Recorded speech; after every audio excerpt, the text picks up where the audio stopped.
오늘은 사도행전 16장의 말씀을 이어서 살펴보겠습니다. 지난주에는 우리가 하나님의 명령을 받고 빌립보로 건너간 바울이 루디아를 만나는 그 부분에 대해서 나누었습니다. 닷새 길이나 되는 그 여정을, 항해의 여정을 이틀 만에 도착하게 하신 그 하나님을 통해서, 그 하나님의 일하심을 통해서 하나님께 순종하는 사람에게는 형통한 은혜가 있음을 우리가 보았습니다. 그런데 오늘 본문을 살펴보니 하나님을 섬기고 하나님의 말씀에 순종하는 사람들에게는 형통한 은혜만 있는 것이 아닌 것처럼 여겨질 수도 있지 않습니까? 하나님께서 환상 가운데 바울에게 마게도니아 사람이 나타나서 그로 하여금 마게도니아로 초청을 했는데 처음에는 그럴듯했죠. 루디아도 만나고 루디아도 복음을 영접하고 루디아의 가족도 다 예수를 믿고 루디아의 가정에 기거하면서 그 지역에서 복음 활동을 할 수 있는 그런 전초기적인 장소가 마련이 되고, 이런 부분들을 볼 때는 하나님께서 주신 말씀에 순종하면 그 은혜가 온 것처럼 여겨지지만, 그러나 오늘 우리가 읽은 본문을 읽을 때는 조금 갸우뚱하는 생각이 들지 않습니까? 복음을 전하는데 어떤 일이 있었죠? 귀신 들린 여종 하나가 바울을 다니면서 회방을 하는 겁니다. 그가 말한 말은 사실이죠. 뭐라고 말합니까? 지극히 높은 하나님의 종으로 구원의 길을 너희에게 전하는 자라. 그렇지만 그 귀신 들린 여종이 하는 그 행태들은 바울의 복음 사역을 방해한 것으로 보여집니다. 그래서 며칠 동안 바울이 심히 괴로워하다가, 여기서 괴로워하다는 표현은 불쾌하게 여겼다는 겁니다. 복음 전파를 위해서 바울과 실라가 전심전력으로 달려가고 있는데, 그 여종이 말로는 그가 하는 말은 맞는 말인지 모르지만, 그러나 그 구원의 사역에, 복음 사역에 방해가 되니 바울이 그를 책망하는 내용이죠. 우리 18절을 한번 다시 읽어보겠습니다. 18절.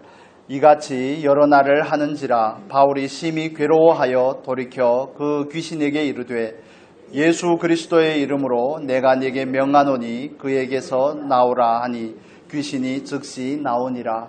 아멘. 저와 여러분에게도 이런 권능이 있기를 축복합니다. 복음의 능력이 임하는 곳에 나타나는 다양한 하나님의 역사하심, 성령의 역사하심을 우리가 엿볼 수 있습니다. 빌립보로 건너왔을 때, 16장 전체가 그렇지만 빌립보로 건너왔을 때를 기점으로 말씀을 드린다면, 바울이 말씀을 전할 때 누가 루디아의 마음을 열었습니까? 하나님께서 루디아의 마음을 열어주셨죠. 엠마오로 가는 제자들의 마음을 누가 열어주셨습니까? 정답을 다 알려주고 자꾸 물어보기가 힘드네요. 누가 그들의 마음을 열어주셔서 예수를 보게 했습니까? 하나님께서 마음을 열어주신 겁니다. 우리 이 말씀을 잠깐 봅시다. 14절의 말씀, 여러분 성경로 14절 한번 보겠습니다. 두아디라시에 있는 자색 옷감 장사로서 하나님을 섬기는 루디아라 하는 한 여자가 말을 듣고 있을 때에 주께서 그 마음을 열어 바울의 말을 따르게 하신지라, 이렇게 말합니다. 그 말을 듣는다고 해서 그 마음이 열리는 것은 아니죠. 주께서 그 마음을 열었을 때 그가 비로소 그 복음의 진리를 받아들이게 되고 구원받은 하나님의 백성이 되는 것입니다. 그래서 하나님의 복음이 전파되는 곳마다 하나님께서는 다양한 방법으로 일하시는 것을 볼 수가 있습니다. 복음이 선포될 때 듣는 사람의 마음을 열어서 그 복음을 영접하게 하는가 하면 하나님의 살아계심의 그 권능을, 성령의 권능을 나타냄으로 인해서, 이걸 우리가 축사라고 말하죠. 귀신 들린 여종에게서 귀신을 쫓아냄으로 인해서 하나님의 높고 위대하심을 나타내기도 합니다. 하나님의 살아계심의 권능을 나타내는 방법으로도 역사를 하죠. 그 귀신 들린 여인이 예수를 믿었는지 믿지 않았는지는 성경에서 상세히 나와 있지는 않지만, 그러나 그런 놀라운 은혜를 입은 자로서 그 복음을 듣고 회심하지 않았을까, 이렇게 조심스럽게 추측을 해보게 되는 것입니다. 놀라운 은혜입니다. 저와 여러분에게 있어서도 마찬가지가 아니었겠습니까? 저와 여러분도 죄와 허물로 죽었던 자들인 줄로 믿습니다. 우리는 아담의 후손입니다. 아무리 잘난 체 하지만, 아무리 자기 좋은 멋에 살아가지만 우리는 다 아담의 후손입니다. 돈이 많은 자든 인물이 헐칠하고 많은 부와 명예를 가진 자들은 다 죄인입니다. 서울대를 나와도 서울대를 나온 죄인이라고 말씀을 드렸죠. 똑같습니다. 모든 아담의 후손은 다 죄인입니다. 우리는 죄와 사망 가운데 죽었던 자들이죠. 공중의 권세를 잡은 자 마귀, 세상의 임금인 마귀의 권세 가운데 갇혔던 자들입니다. 우리에게는 소망이 없습니다. 태어나면서부터 절망 가운데 태어나고 절망 가운데 서서히 죽어가는 인생이 저와 여러분이었던 것이죠. 그러나 저와 여러분에게 누가 찾아온 것입니까? 하나님께서 찾아온 것입니다. 마치 귀신 들린 여종에게 예수 그리스도의 이름이 선포됨으로 말미암아 그가 악한 귀신의 권세에서 노임을 받은 것처럼 이게 복음의 역사라는 것을 여러분 믿으시기를 축복합니다. 우리 누가복음의 말씀을 보면 복음이 역사가 있는 곳에 어떤 일들이 있는지에 대해서 말씀해 주고 있습니다. 누가복음 4장 18절에서 19절 우리 같이 보겠습니다. 누가복음 4장 18절에서 19절 같이 읽겠습니다. 주의 성령이 내게 임하셨으니 이는 가난한 자에게 복음을 전하게 하시려고 내게 기름을 부으시고 나를 보내사 포로된 자에게 자유를 눈먼 자에게 다시 보게 함을 전파하며 눌린 자를 자유롭게 하고 주의 은혜의 해를 전파하게 하려 하심이라. 아멘. 여기 보면 이렇게 말하죠. 가난한 자에게 복음을 전하게 하려고 내게 기름을 부으시고 포로된 자에게 뭘 준다고요? 자유를 줍니다. 눌린 자에게 자유를 주고 제목을 감옥에 임한 구원이라고 이렇게 표현을 했지만 그러나 그 감옥은 여종도 해당이 되는 것이고 감옥에 갇혔던 그 모든 죄수들도 다 해당이 되는 것이죠. 그 간수도 해당이 되는 겁니다. 그래서 사도행전 16장을 통해서 하나님께서 그 복음이 전파되는 과정 가운데 어떻게 다양한 방법으로 역사하시는지를 우리가 볼 수가 있습니다. 때론 사람의 마음을 열어서 복음의 메시지를 받아들이게끔 하기도 하지만 때론 예수 그리스도의 이름의 권능으로 인해서 그 영혼을 구원하는 놀라운 은혜들도 우리가 볼 수 있습니다. 마치 성전 미문에 앉아서 구걸하던 그 앉은 뱅이가 베드로와 요한을 보고 뭐 한 푼이라도 얻어낼까 하여 그들을 바라볼 때 베드로가 뭐라고 말합니까? 금과 은은 내게 없으나 내게 있는 곳으로 내게 주노니 뭐라고요? 나사렛 예수 그리스도의 이름으로 일어나 걸으라. 이게 복음이 가진 권능이죠. 성령의 역사하심이고 하나님의 놀라우신 은혜인 줄로 믿습니다. 그렇듯이 이 여종도 구원의 반열에 참여되지 않았을까 이렇게 조심스럽게 추측을 해봅니다. 또 한 부분은 바울과 실라가 여종에게 들렸던 귀신을 쫓아냄으로 인해서 여종이 더 이상 주인들에게 쓸모없는 존재가 된 것입니다. 그로 인해서 그들은 억울하게 감옥에 갇히게 됩니다. 바울도 로마 시민권을 가진 자이지만 그는 유대인으로 취급을 당하고 정말 죽도록 맞고 감옥에 갇히게 되죠. 여기서 말하는 감옥은 가장 깊은 감옥을 말합니다. 중범죄자들을 가두는 감옥. 로마의 감옥은 세 가지가 있었다고 그렇게 역사학자들은 이야기를 하는데 첫 번째는 일종의 연금 같은 겁니다. 우리가 빌립보서를 바울이 썼는데 바울이 처음에 빌립보서라는 서신을 쓸 때 갇혔던 곳은 가택연금한 그런 상태였던 것이죠. 그리고 중범죄자들이 아닌 일반 죄수들을 가두는 그런 구류소 비슷한 곳. 그러나 바울이 갇힌 곳은 본문에서 뭐라고 말합니까? 제가 말씀을 읽어드릴게요. 23절에 보면 이렇게 말합니다. 많이 친 후에 옥에 가두고 간수에게 명하여 든든히 지키라 하고 24절에 보면 깊은 옥에 가두고 이렇게 말하죠. 깊은 옥에 가두고 그 발을 차고에 든든히 채웠더니 일반 죄수들은 감옥에 넣으면 그만이지만 그러나 그들은 감옥에 들어가서도 쇠사슬로 묶여있고 발은 차고에 채워져 있는 겁니다. 몸을 움직일 수 없는 그런 상태로 갇혀 있는 거죠. 그렇게 갇힌 사람에게는 사형이 기다리든지 아니면 소망이 전혀 없는 겁니다. 왜 이런 일이 있습니까? 빌립보라는 도시에 대해서 우리가 조금 이해할 필요가 있는데 빌립보는 퇴역한 로마 군인들이 사는 곳입니다. 휴양지 비슷한 곳이죠.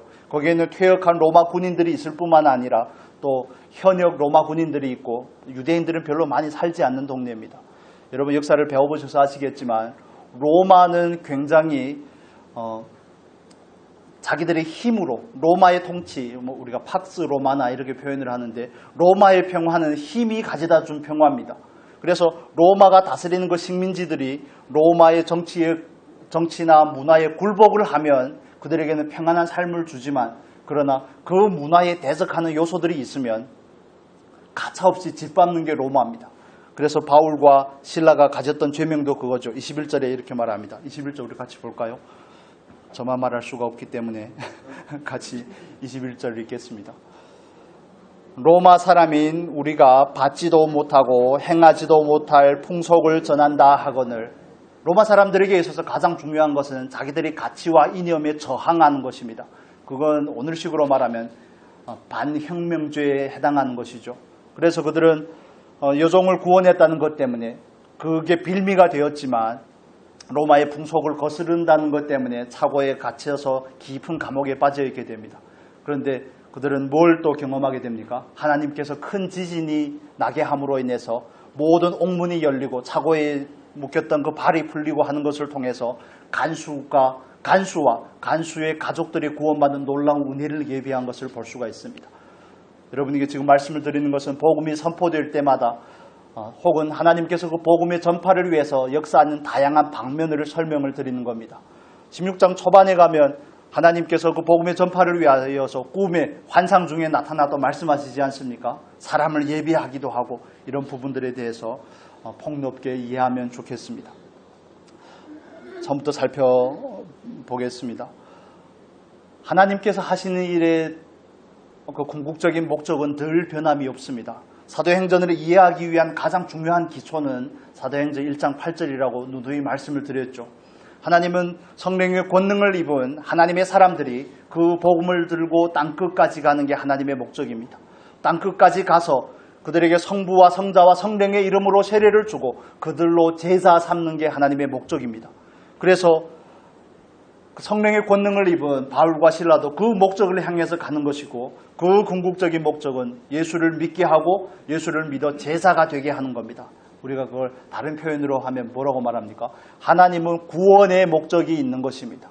그 구원을 위해서 꿈에도 보여주시고 예수의 영이 가로막기도 하고 때로는 환상 가운데 나타나 마게도냐로 초청을 하기도 하고 때로는 루디아의 마음을 열어 복음을 영접하기도 하고 때로는 귀신 들린 여종에게서 축사함으로 귀신을 쫓아냄으로 인해서 지극히 높으신 하나님의 위엄을 보여주시기도 하고 또 초자연적인 현상이죠. 뜬금없이 지진이 나겠습니까? 지진이 나게 하고 옥문이 열리고 차고에 매였던 발이 풀리는 그런 사건들을 통해서 간수가 하나님의 그 위대하심을 경험하게 하고 구원의 길을 도모하게 하게끔 하는 것이 하나님의 그런 역사인 것을 우리가 볼 수가 있습니다. 여러분, 하나님의 목적은 어디에 있습니까? 구원하심에 있습니다. 저와 여러분에게 있어서도 마찬가지입니다. 오늘도 우리를 구원해 가시는 하나님, 우리가 사도행전을 나누면서 이 주제에 대해서 여러 번 말씀을 드렸지만 후에도 계속 말씀을 드릴 겁니다. 그만큼 중요하기 때문에 그렇습니다. 이걸 우리가 이해하는 표현으로서는 하나님께서 나를 구원하는 구원의 사역을 뭐라고 표현을 합니까? 주관적이다 이렇게 표현을 하죠. 나를 구원해 가시는 하나님, 나를 구원해 가실 뿐만 아니라 나를 통해 다른 사람을 구원해 가시는 하나님, 바울에게 적용을 해서 설명을 해보겠습니다.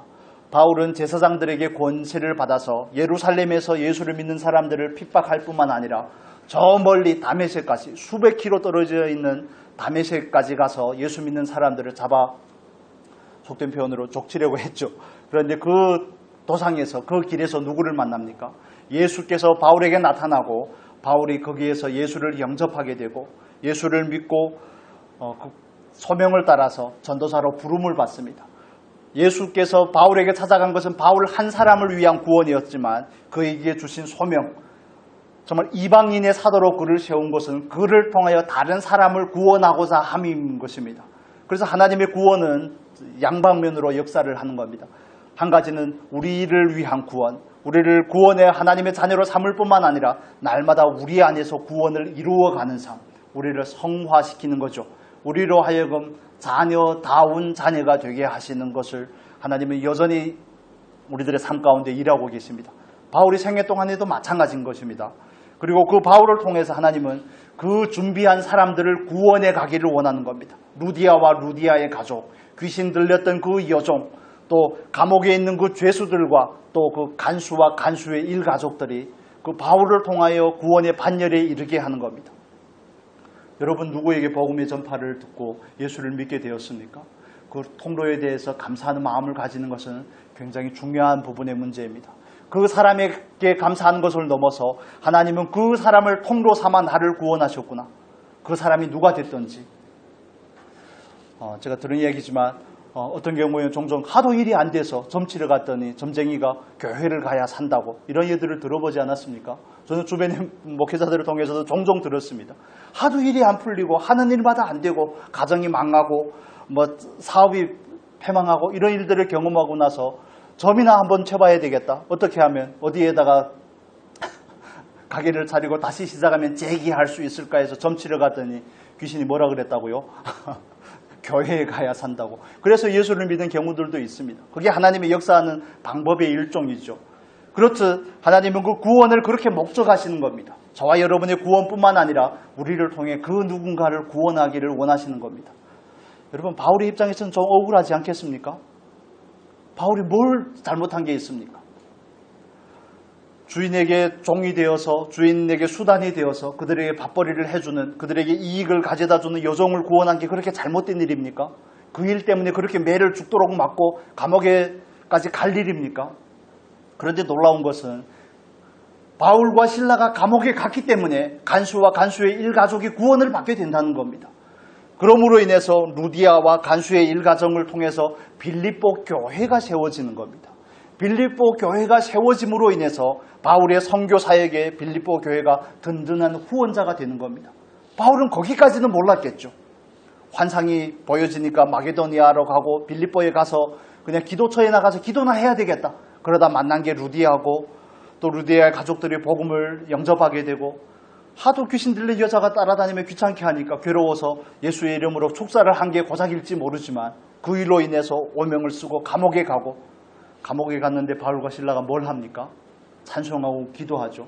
어떤 분은 바울과 실라가 자기들을 살려주라고 기도하고 찬송을 했다고 그러는데 찬양은 간절함에서 나오는 게 아니라 감사해서 나오는 겁니다. 그렇지 않습니까? 뭐 간절히 기도하고 찬양했더니 하나님이 살려줬다 이런 식으로 해석을 하는데 물론 그렇게 하게끔 하는 것도 자유지만 그런데 바울과 실라는 그런 입장에서 찬양하고 경배하는 게 아닙니다. 그들을 통해 하실 하나님의 일을 기대하는 게 아니겠습니까? 저는 그렇게 이해가 되었습니다. 억울한 일이지만 누명을 받았지만 로마인으로서 마땅히 받아야 될 대우에는 전혀 미치지 못하는 억울한 대우를 받았지만 그러나 나를 감옥으로 보내신 하나님의 목적이 있겠지. 여러분 이해가 되십니까? 이게 하나님을 믿는 사람의 믿음이죠. 성령을 받은 복음의 전파자로서 나아간 바울과 실라에게서 찾아볼 수 있는 그 믿음인 것입니다. 이 주제를 조금 더 설명을 드리겠습니다. 좀 이따가. 그렇습니다. 바울을 통해서 바울을 감옥에 보냈기 때문에 간수의 가정이 구원을 받을 수 있는 겁니다.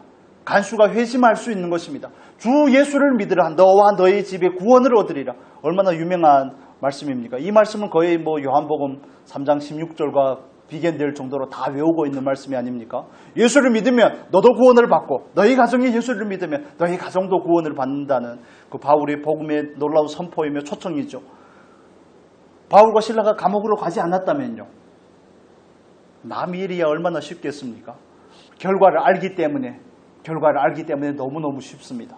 그렇지만 그 당사자들의 입장에서 어떻게 바울과 실라는 그런 역경 가운데서 그런 오명을 쓰고 깊은 감옥에 빠져서 신세 한탄을 해도 부족한 그런 상황에서 감사하고 찬양할 수 있었을까? 한 가지로 믿음입니다. 우리가 이걸 다른 표현을 하면 영으로 받음이죠. 하나님이 하신 일을 객관적인 사실로 받는 게 아닙니다. 사실 그대로 받는 것이 아니라 하나님의 목적 안에서 믿음으로 그 문제를 해석을 하는 겁니다. 우리말에 이런 말이 있습니다. 여러분도 잘 아시는 것처럼 제가 일부러 적어왔는데 꿈보다 뭐가 중요하다고요?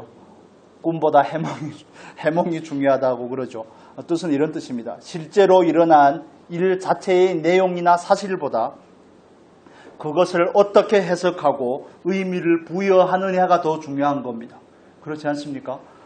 감옥에 가기를 원하는 사람은 없지만 그러나 감옥에 왔다면 감옥에 갇힌 자로의 입장에서 그 문제를 어떤 시각으로 바라볼 것인지 죽도록 맞았으면 얼마나 억울하겠습니까?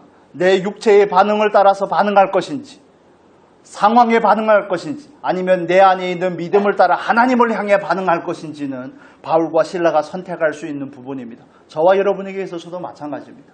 하나님께서 다양한 통로와 방법을 통해서 우리에게 말씀하시지만 우리가 그 말씀에 대해서 어떻게 반응할 것인지 다른 경우에 우리가 원치 않는 상황에 우리가 맞닥뜨렸다면 그 상황에 있어서 나는 어떻게 그 상황을 해석할 것인지, 말씀으로 해석을 할 것인지, 아니면 상황 그 자체를 바라보고 내 생각과 내 감정과 내 마음으로 반응을 할 것인지, 늘 두 가지의 결과와 선택이 있는 것입니다. 똑같은 상황에서 누군가는 찬양하고 누군가는 하나님을 향해서 감사의 기도를 드리지만, 그러나 또 다른 누군가는 원망하고 불평하고 다른 사람에게 모든 책임을 전가하기에 급급한 그런 모습들을 볼 수가 있는 겁니다. 저와 여러분은 어느 쪽입니까? 여러분은 어느 쪽입니까? 하나님께서 우리에게 주신 그 환경들과 상황들에 대해서 우리는 어떤 시각을 가지고 그 상황을 해석하고 분석을 합니까? 어떻게 점검을 하며 하나님 앞에서 영으로 받고자 합니까? 과연 영으로 받고자 하십니까? 믿음으로 반응하고자 하십니까? 늘 사람을 원망하고 환경을 원망하고, 그래서 그 원망의 끝이 늘 하나님을 향해서 있는 것은 아닙니까? 마치 이스라엘 백성들이 광야에서 하나님의 인도하심을 따라 홍해를 건너고 광야에 들어섰는데 뭐가 없죠? 마실 물이 없습니다. 먹을 것이 없습니다. 그래서 이스라엘 백성들은 늘 그랬듯이 하나님을 향해서 원망과 불평을 쏟아냅니다. 그럴 때 하나님께서 모세를 통하여 이스라엘 백성들에게 뭐라고 충고합니까? 너희들이 원망하는 것은 하나님을 향함이라고 말합니다. 출애굽기 16장 8절이죠. 너희들이 원망하는 것은 만나가 없음이 아니라, 먹을 것이 없음이 아니라, 척박한 환경이 아니라, 모세가 아니라 하나님을 향한 것이라고 말씀을 합니다.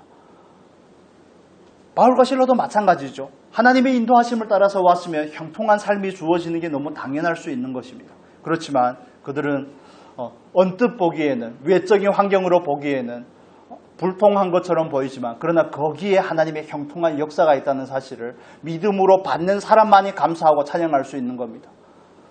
저와 여러분에게 적용을 시켜봐도 마찬가지입니다. 저와 여러분에게 주어진 모든 일상, 모든 삶의 반경과 터전, 거기에서 우리는 얼마나 믿음으로 반응을 하며 영으로 받고 있습니까? 왜 남편은 이런지, 왜 아내는 이런지, 나에게는 왜 이런 환경이 주어졌는지, 내 자녀들은 왜 이 모양인지, 이렇게 하나님을 향해 원망하고 은근히 불평하고 있지는 않습니까? 물론 믿음의 정도에 따라서 다 감사하고 다 받을 수 있는 게 아닙니다. 저도 다 받고 다 감사가 되는 건 아니거든요. 감사하려고 하는 거죠. 감사가 점점 높아지는 거죠. 감사의 비중이 점점 높아지고 점점 더 받으려고 하는 그런 비중들이 높아지는 것입니다. 그렇지만 중요한 것은, 여러분에게 질문을 드리고자 하는 것은, 나는 그 상황에서 얼마나 믿음으로 받고 있는가를 여쭤보려고 하는 것입니다. 그 상황 자체보다 그 상황을 어떻게 해석하고자 하는가, 거기에 어떤 마음과 중심을 가지고 그 상황을 받고자 하는가를 여쭤보는 것입니다. 왜 하필이면 이런 교회에 다양한 조건들이 있지 않겠습니까? 왜 하필이면 이런 나라에 이런 외모를 가지고 이런 외적인 조건을 가지고 보냄을 받았을까?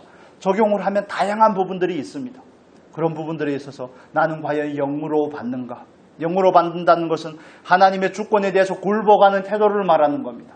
하나님께서 하신 그 일에 대해서 아멘입니다. 이걸 우리가 온유와 겸손이라고 말하죠. 나를 이렇게 지으심이 하나님의 은혜요, 나에게 이런 환경을 주심이 하나님의 인도하심이라고 믿는 겁니다. 가령 억울하게 일을 당하거나 혹은 우리가 심은 그 결과로서 나쁜 것을 심어서 나쁜 것을 거둔다고 할지라도 하나님의 공의를 행한 그 감사가 우리 안에 있어야 되는 것이죠. 왜냐하면 하나님은 심은 대로 거두게 하시는 하나님입니다. 늘 뒤에서 다른 사람을 판단하고 정죄하니까 그 누군가도 나를 판단하고 정죄하는 겁니다.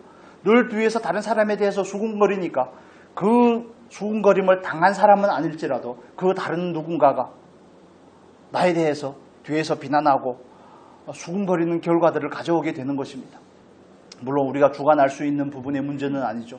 그래서 우리는 하나님 앞에서 나는 그 문제에 대해서 어떻게 받고 있는가를 물어야 되는 겁니다. 여러분, 일상 가운데서 나는 어떤 부분에 하나님 앞에서 감사와 찬송으로 기쁨으로 받지 못하는지를 점검해 보실 수 있기를 축복합니다. 신앙생활에 있어서 다른 정말 놀라운 목표라든지 어떤 구체적인 추구와 이념이라든지 이런 것보다 더 중요한 것은 우리의 일상에서 감사를 회복하는 일입니다. 우리의 일상에서 하나님 앞에 온유하고 겸손한 자로서 우리가 빚어지는 그런 일들입니다.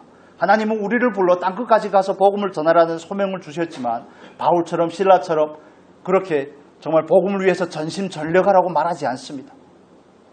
이건 소명의 다름의 문제이죠. 우리로 하여금 우리에게 얼마나 요구하시겠습니까? 그냥 남편이나 좀 사랑하렴, 남편에게 좀 더 친절하게 대하고 아내를 좀 더 사랑하라고 남편들에게는 그렇게 권면을 하고 주어진 일상에서 그래도 어제보다는 오늘 감사가 좀 더 있으면 좋겠다고 정말 지극히 적고 미비한 것을 우리에게 요구한다는 것을 이해를 하시면 좋겠습니다. 그래서 정말 헛된 꿈, 헛되다는 표현이 좀 그럴 수 있지만 너무 그냥 뜬구름 잡는 것이 신앙이 아닙니다. 일상에서 감사를 회복해가는 것, 일상에서 하나님의 주권을 배우는 것, 일상에서 하나님의 주권 앞에 굴복하는 것, 이런 것들이 저와 여러분의 삶에 있어서 훨씬 더 중요한 부분의 문제입니다. 그게 안 되면 온전한 제자로 그리스도인으로 세워질 수가 없습니다.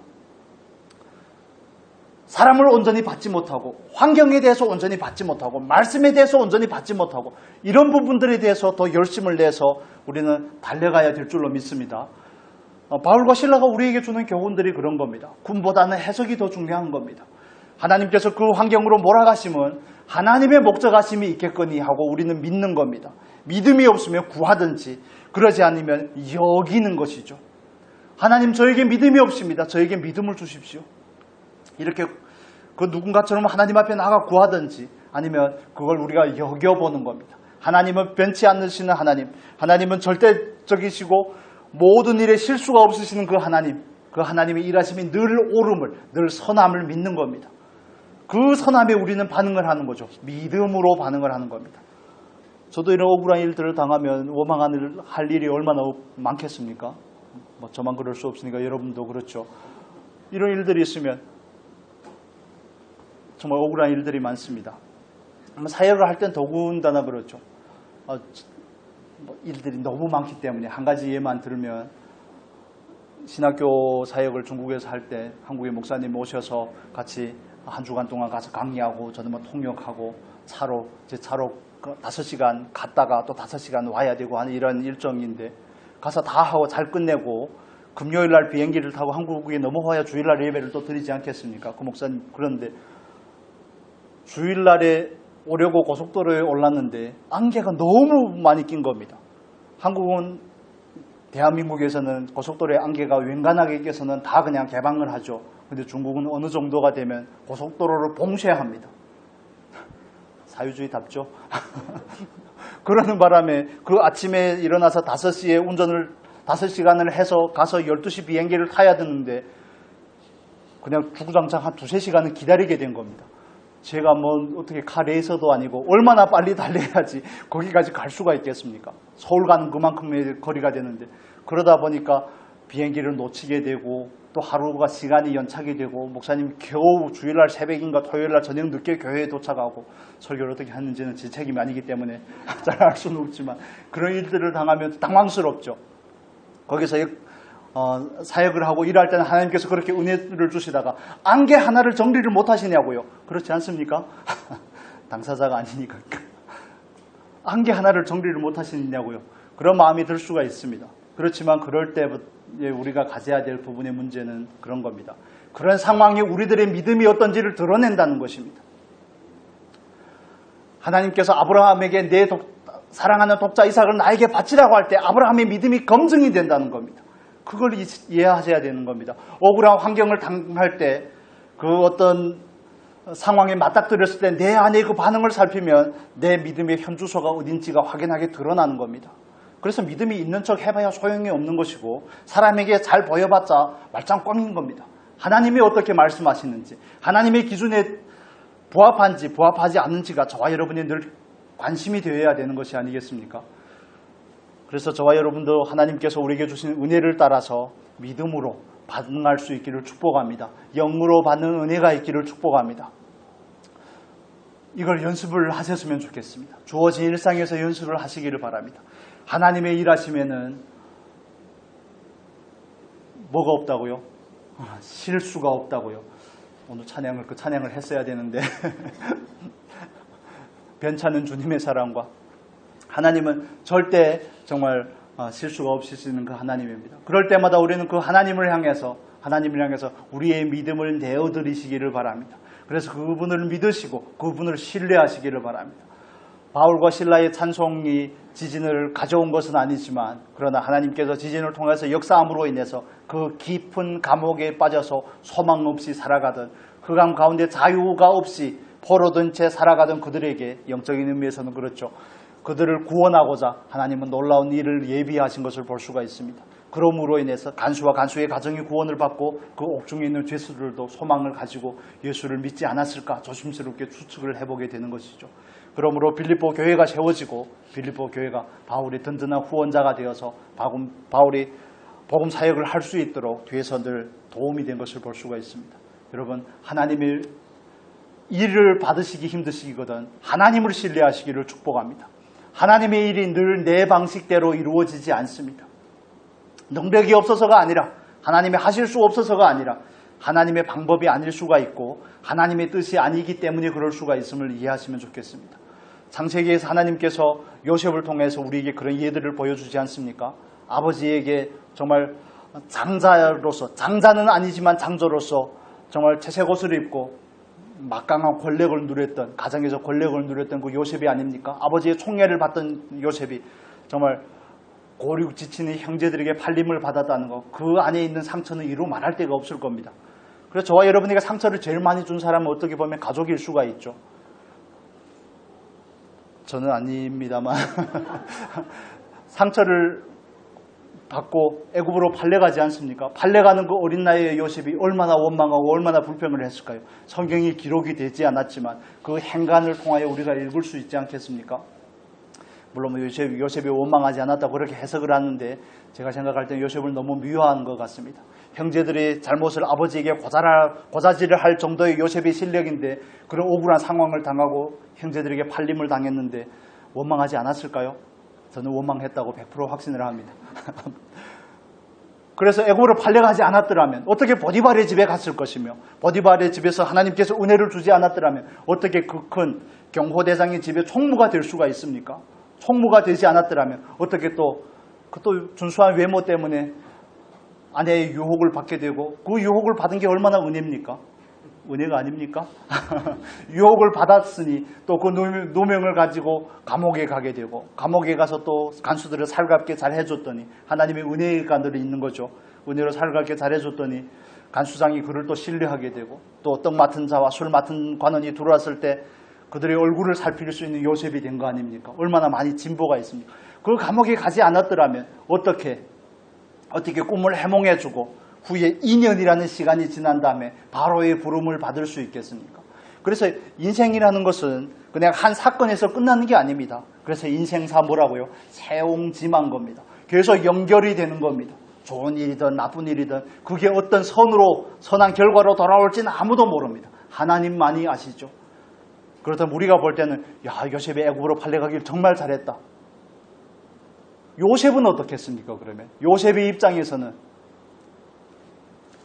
요셉도 잘했다고 생각을 하죠. 창세기 45장. 그건 많은 시간이 지난 다음에 요셉의 고백이죠. 이 고백을 우리가 정말 마음으로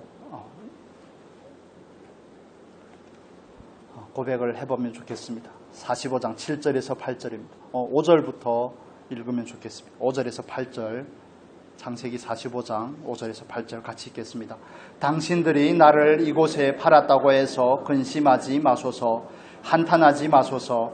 하나님이 생명을 구원하시려고 나를 당신들보다 먼저 보내셨나이다.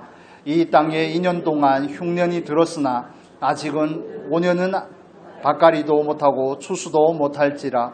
하나님이 큰 구원으로 당신들의 생명을 보존하고 당신들의 후손을 세상에 두시려고 나를 당신들보다 먼저 보내셨나니 그런즉 나를 이리로 보낸 이는 당신들이 아니요 하나님이시라. 하나님이 나를 바로에게 아버지로 삼으시고 그 온 집의 주로 삼으시며 애굽 온 땅의 통치자로 삼으셨나이다. 아멘. 요셉의 고백을 보면 당신들의 생명을 보존하고자 당신들의 생명을 보존하는데 내가 왜 고생을 해야 됩니까? 간수를 구원해야 되는데 왜 바울과 실라가 억울하게 맞아야 되고 그 감옥에 가야 됩니까? 그 하나님의 일하심에 대해서 정말 우리가 겸허한 마음을 가지시면 좋겠습니다. 우리는 알 수는 없지만 하나님의 뜻이 있음에 대해서 믿음으로 고백하실 수 있기를 축복합니다. 때론 불통한 것이 은혜라는 사실을 이해하시면 좋겠습니다. 내 입장에서의 그 불통이 하나님의 은혜일 수가 있음을 성경은 우리에게 끊임없이 말씀을 해주고 있습니다. 그리고 본문에 돌아와서 한 가지만 더 살펴보겠습니다. 19절의 말씀을 보겠습니다. 19절, 16장 19절입니다. 같이 읽겠습니다. 요종의 주인들은 자기 수익의 소망이 끊어진 것을 보고 바울과 실라를 붙잡아 장터로 관리들에게 끌어갔다가 이 부분은 주인들이 그 입장에 대해서 잠깐 살펴보면 좋겠습니다. 제가 세 번역으로 이 부분을 읽어드리겠습니다. 19절의 말씀. 그 여자의 주인들은 자기들의 돈벌이 희망이 끊어진 것을 보고 바울과 실라를 붙잡아서 광장으로 관원들에게로 끌고 갔다. 주인들에게 있어서 요종은 그냥 물건 취급받는 겁니다. 그때 고대 시대를, 로마 시대를 생각할 때 너무 당연한 문화시대적 배경일 수가 있죠. 그렇지만 사람이 수단이 되는 것, 목적과 수단이 바뀌는 게 마귀가 하는 일이라고 말씀을 드렸죠. 다른 사람을 수단 삼는 것, 이거 오늘날의 대한민국 사회에도 많은 팽배해져 있는 그런 현상들입니다. 다른 나라에도 물론 마찬가지입니다. 저와 여러분의 일상 가운데도 이런 일들이 많음을 우리가 점검을 해봐야 될 필요가 있습니다. 다른 사람은 그 사람을 인격적인 존재로 하나님의 형상을 담은 사람으로 사랑하는 게 저와 여러분의 사명인 줄로 믿습니다. 그건 너희들이 서로 사랑하면 다른 사람들이 비로소 너희가 내 제자인 줄 알리라고 주님께서 말씀을 하시죠. 그래서 정말 마음을 다하고 뜻을 다하고 힘을 다하여 하나님을 사랑하는 것처럼 목숨을 다하여 하나님을 사랑하고 그 이웃을, 우리의 이웃을 사랑하는 것이 계명 중에서 가장 중요한 계명이라고 예수님께서 말씀하지 않습니까? 그런데 오늘날에는 우리가 마귀가 임금된 이 세상을 살아가면서 이 세상에는 많은 가치들이 왜곡이 되어 있음을 볼 수가 있습니다. 저와 죄인된 저와 여러분에게 있어서도 이 부분이 뒤틀려 있는 부분들을 볼 수가 있죠. 죄인으로 태어난 우리 안에 있는 그 근본적인 속성을 말하는 겁니다. 육신의 속성들. 자녀를 부모에게 수단 삼으려고 합니다. 오늘 본문에 나오는 이 주인들이 귀신 들린 여자를 통하여 저물침으로 인해서 자기들이 부를 축적했던 것처럼 사람을 수단 삼고자 해서 자기 유익을 위한 수단으로 사람을 삼고자 하는 것이죠. 오늘날 저와 여러분의 일상에도 이런 일이 있다는 것을 우리가 분별을 해보면 좋겠습니다. 왜 자녀가 잘 됐으면 좋겠습니까? 물론 부모니까 가져야 되는 인지상정이죠. 본능적인 겁니다. 그렇지만 자녀가 그래도 출세를 하고 오늘 저희 막내가 교회를 오면서 이제 10년 후면 독립을 하겠다고 그러더라고요. 뜬금없이. 그래서 그래 하는가 보자. 제가 그랬는데 저는 절대적으로 지지를 할 겁니다. 뜬금없이 그러는 거예요. 10년 뒤면 자립을 한다 그랬습니다. 독립이 아니라. 자립을 할 거니까 뭐 그런 얘기를 하던데. 하나님 앞에서 늘 사람을 수단 삼는 것. 자녀들의 문제에서도 마찬가지죠. 남편이 왜 필요합니까? 아내가 왜 필요합니까? 자녀는 왜 필요하고 내 주변에 있는 인간관계들은 왜 필요합니까? 여러분, 저와 여러분은 사람을 수단으로 삼지 않습니까? 목회자들에게 있어서도 이 부분은 굉장히 조심스럽고 민감한 문제이죠. 교회의 성도님들의 숫자가 마치 자기에게 뭐가 되는 것처럼 그렇게 왜곡이 되더라는 겁니다. 이해를 하시면 좋겠습니다. 그래서 저와 여러분의 삶 가운데 이 사랑의 질서가 왜곡이 되는 것. 하나님은 하나님을 어거스틴의 말을 빌리면 그 사랑에는 질서가 있다는 겁니다. 하나님을 가장 먼저, 하나님을 가장 많이.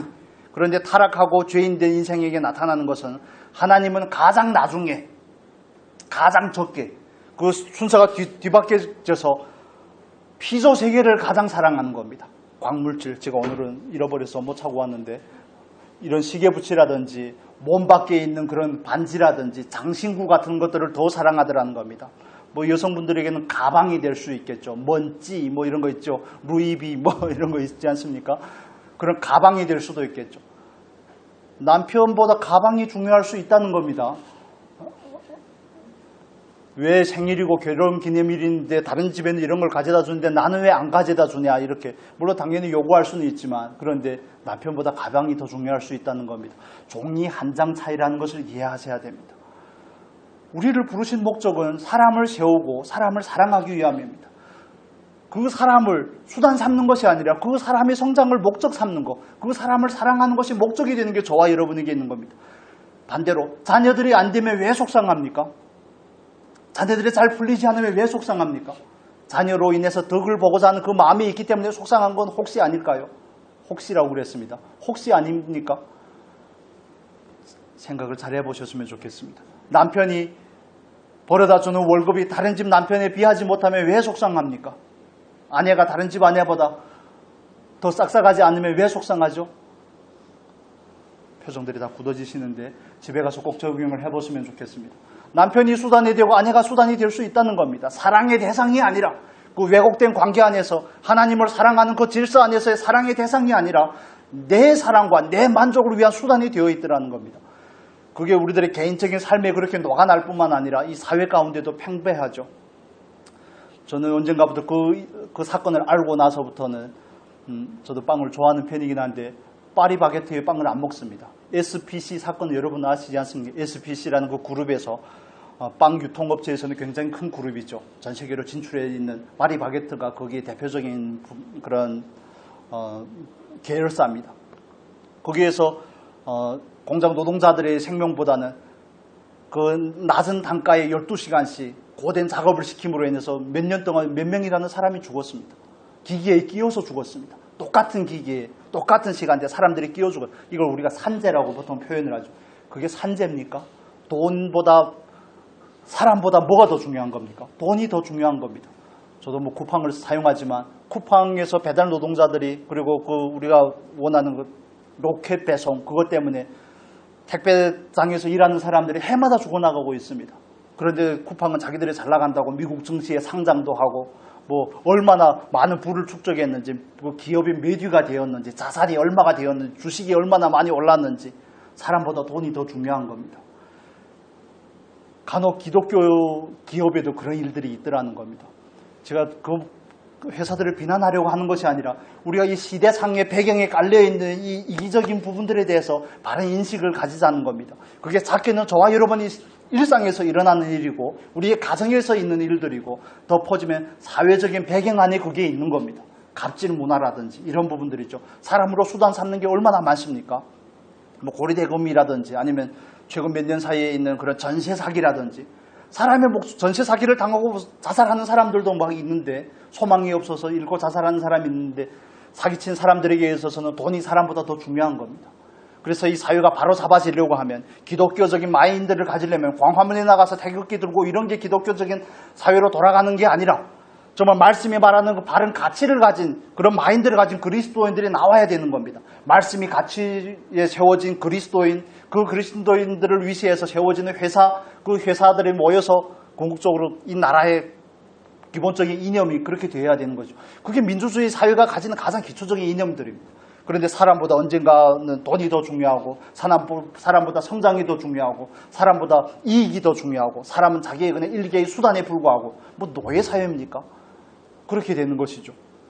기독교인으로서 저와 여러분의 삶 가운데서 나는 사람을 수단 삼지 않고 있는지 그 부분에 대한 점검이 있어야 될 뿐만 아니라 사회와 이런 민족과 이 나라의 그런 기본적인 배경들이 변화가 되기 위해서 우리는 기도를 해야 되는 겁니다. 저와 여러분에게는 그런 책임이 있는 겁니다. 기독교인 상사가 갑질을 하면 그 사람들은 어디를 가겠습니까? 그러니까 교회가 욕먹고 기독교인들의 위신이 점점 떨어지는 거 아니겠습니까? 물론 사람에게 잘 보이려고 하는 것은 아니지만 그렇습니다. 그래서 우리 안에 있는 이 바른 가치가 세워져 있는지에 대한 질문을 여러분에게 드리는 겁니다. 나는 사람을 목적 삼는지 아니면 사랑할 대상으로 삼는지 아니면 그 사람을 수단 삼는지 나를 위한 수단 아담과 하와가 죄를 범하고 나서 가장 먼저 드러나는 증상이 아닙니까? 책임을 전가하는 것.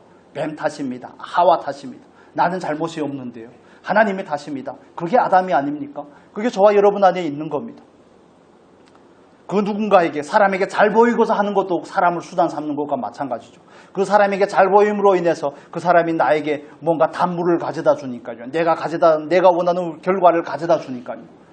하나님 앞에서 하는 것이 아니라면 그것도 똑같은 오류에 빠지는 것일 수 있음을 기억을 하시면 좋겠습니다.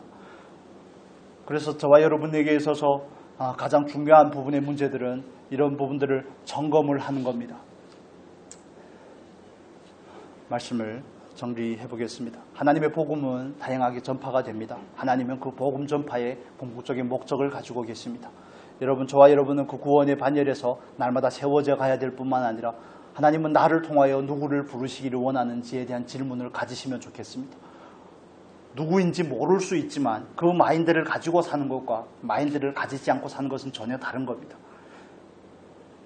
그리고 저와 여러분이 그리스도 안에서 바른 사랑의 질서를 회복을 하실 수 있는 은혜가 있었으면 좋겠습니다. 사람은 수단이 될 수가 없습니다. 목적이 되어야 됩니다. 사람이 수단이 되니까 정말 불행한 일들이 많이 일어나지 않습니까?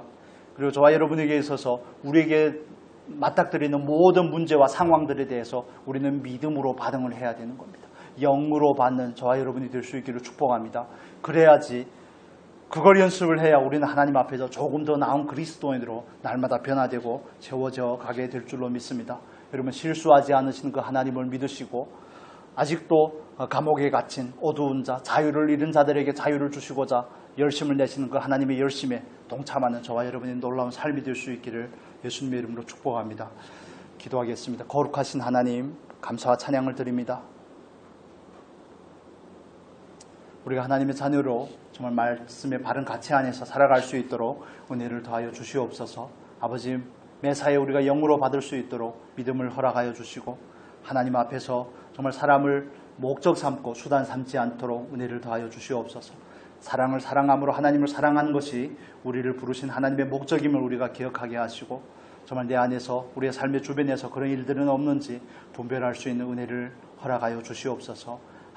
하나님은 늘 구원에 관심이 있으시고 우리를 구원의 통로로 사용하고자 하심을 우리가 믿습니다. 그럴 때마다 우리가 정말 준비된 자로서 구원의 사역에 동참하고 쓰임받을 수 있도록 은혜를 다하여 주시옵소서. 그리하여 아직도 묶여있는 자들, 아직도 흑암 가운데 있는 자들에게 빛으로 다가가 그들도 하나님의 자녀로 부르는 일에 쓰임받는 우리 모두가 될 수 있도록 은혜를 다하여 주시옵소서.